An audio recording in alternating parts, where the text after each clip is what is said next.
Hai guys, kalian pernah nggak sih ngebayangin biku, yang biasanya kita lihat dengan jubah sederhana dan kepala botak? Punya tato? Terdengar nggak biasa kan? Tapi jangan salah, di beberapa negara, tato pada biku malah udah jadi hal yang lumrah. Di Thailand misalnya, tato bukan cuma sekedar gaya, tapi punya makna spiritual yang kuat. Hari ini kita akan bahas gimana sih sejarah tato pada biku, bagaimana ajaran Buddha menyinggung soal penampilan fisik, apa pandangan masyarakat di berbagai negara, dan pastinya apa yang bikin topik ini kontroversial di Indonesia. Yuk, kita bahas dari awal.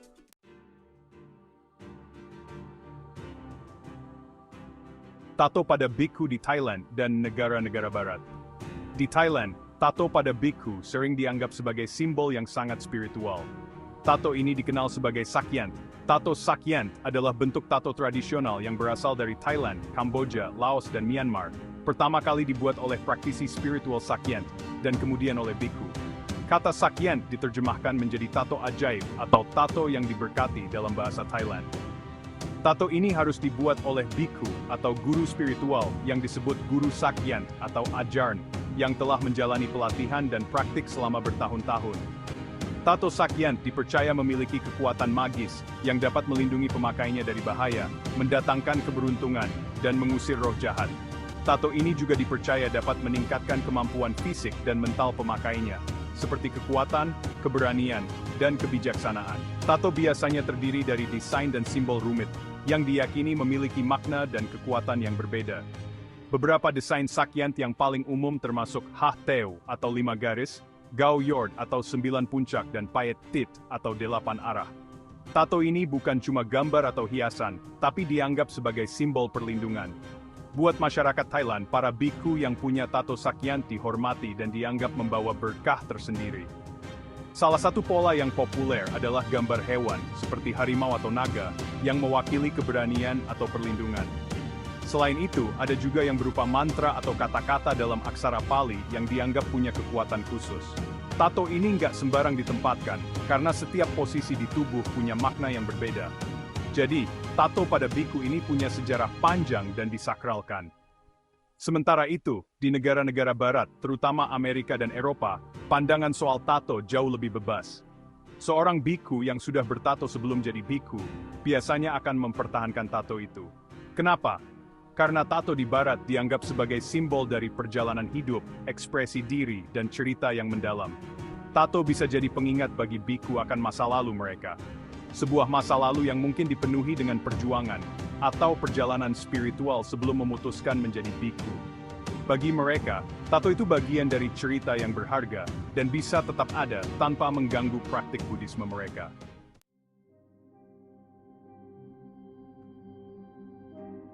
Tato dalam pandangan ajaran Buddha. Sebelum kita bahas gimana kontroversi tato di Indonesia, yuk kita lihat dulu pandangan Buddhis soal penampilan fisik. Dalam Dhammapada, teks Buddhis yang sangat terkenal, ada salah satu ajaran Buddha yang bilang, kebajikan lebih berharga daripada kemegahan fisik.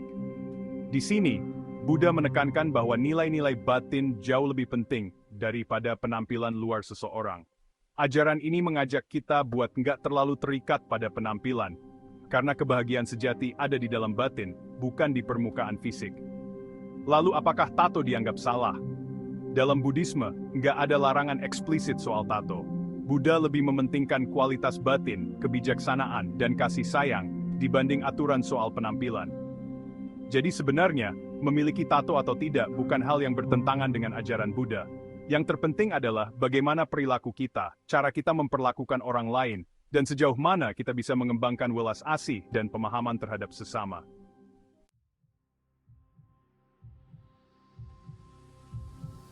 Stigma tato di Indonesia pada masa Orde Baru.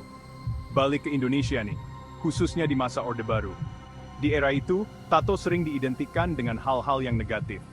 Tato dianggap simbol pemberontakan dan sering dikaitkan dengan kelompok yang bermasalah.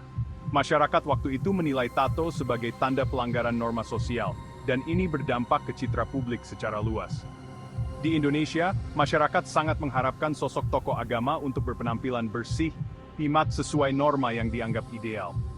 Tokoh agama dianggap harus menjaga citra yang jauh dari kesan liar atau tidak disiplin. Karena itulah, kalau ada biku bertato di Indonesia, pandangan masyarakat bisa langsung negatif, dan mungkin mereka berpikir biku tersebut tidak serius dalam menjalankan ajaran agama. Kalau menurut kalian, apakah stigma tato di Indonesia sudah mulai berubah? Apakah tokoh agama yang bertato bisa diterima di masyarakat kita? Tulis pendapat kalian di kolom komentar ya.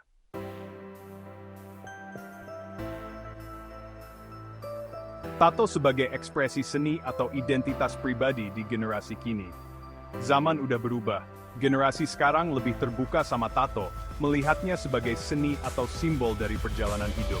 Meskipun nggak semua orang menyukainya, semakin banyak yang melihat tato sebagai bagian dari identitas seseorang. Tato pada masa sekarang bahkan udah diterima di berbagai profesi yang dulu mungkin tabu.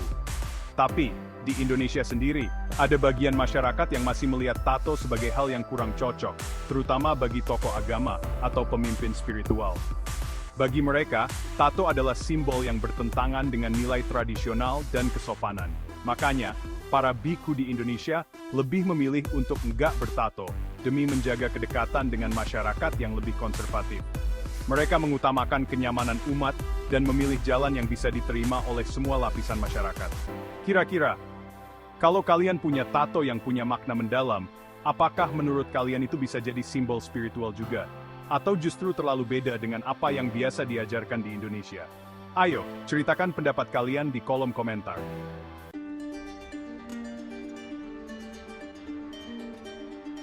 Kontroversi dan perdebatan soal tato pada biku.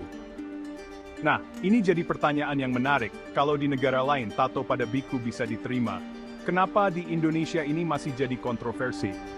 Jawabannya sebenarnya balik ke budaya, nilai dan norma yang dipegang masing-masing masyarakat. Di satu sisi, ada yang melihat tato sebagai pelanggaran terhadap citra keagamaan yang dianggap ideal. Di sisi lain, ada juga yang berpikir bahwa tato adalah bentuk ekspresi diri yang gak perlu dihakimi. Di sini muncul perbedaan pendapat. Ada yang bilang, kalau ajaran Buddhis nggak melarang tato, kenapa nggak bisa diterima? Tapi di sisi lain, masyarakat yang lebih konservatif tetap berharap bahwa pemuka agama tampil dengan citra yang dianggap bersih. Untuk memberikan perspektif, ada sebuah kutipan dari teks Buddhis Sigalovadah Sutta yang menyatakan bahwa hubungan baik antara seorang pemimpin spiritual dan pengikutnya harus berdasarkan pada pemahaman dan rasa hormat terhadap nilai-nilai yang dihargai bersama. Ini mengisyaratkan bahwa kadang-kadang seorang biku atau tokoh agama harus menyesuaikan diri dengan ekspektasi masyarakat agar pesan yang mereka sampaikan bisa diterima dengan baik. Jadi bukan soal benar atau salah, tapi soal menjaga hubungan baik dengan umat.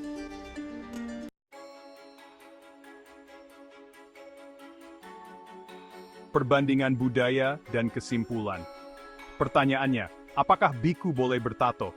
Sebenarnya nggak ada aturan spesifik yang melarang biku bertato dalam ajaran Buddhis. Tato bukanlah sesuatu yang akan menghambat seseorang dalam mencapai kedamaian atau kebijaksanaan. Bahkan di beberapa budaya, tato justru dianggap sebagai ekspresi yang mendukung perjalanan spiritual mereka. Tapi, para biku di Indonesia lebih memilih untuk tidak memiliki tato karena memahami budaya dan harapan umat. Mereka paham bahwa, dalam budaya Indonesia, seorang biku yang bebas tato akan lebih mudah diterima dan dapat menyampaikan pesan Dhamma atau ajaran Buddha dengan lebih efektif tanpa gangguan persepsi negatif.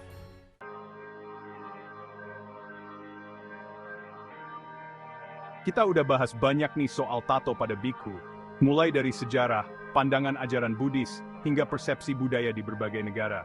Kesimpulannya, tato pada biku itu bisa diterima di beberapa tempat, tapi dianggap kontroversial di tempat lain. Ini menunjukkan kalau simbol-simbol fisik seperti tato bisa punya makna yang berbeda di setiap budaya dan waktu. Buddha sendiri dalam banyak ajarannya mengajak kita untuk lebih fokus pada batin. Dalam Anguttara Nikaya, Buddha pernah berkata, orang bijak tak akan menilai dari penampilan luar, melainkan dari kebajikan yang ada di dalamnya. Artinya, penampilan luar seperti tato sebenarnya nggak menentukan nilai batin seseorang. Jadi, ketika kita melihat biku bertato di Thailand atau di Barat, jangan buru-buru menghakimi. Semua punya cerita dan makna masing-masing. Dan yang paling penting, kita bisa belajar untuk nggak hanya melihat dari luar, tapi lebih dalam, ke nilai-nilai batin yang dimiliki orang tersebut. Kalau kita ngomongin penampilan luar versus nilai batin, kira-kira mana yang lebih penting buat kalian? Apakah kita perlu lebih fokus pada kualitas batin atau tetap mempertahankan citra luar? Dan juga dari pembabaran tadi, kamu tim setuju atau enggak nih kalau biksu bertato? Diskusi bareng yuk di kolom komentar. Terima kasih ya sudah nonton sampai akhir. Semoga ini bikin kita lebih terbuka soal perbedaan dan lebih menghargai keberagaman. Sampai jumpa di video selanjutnya.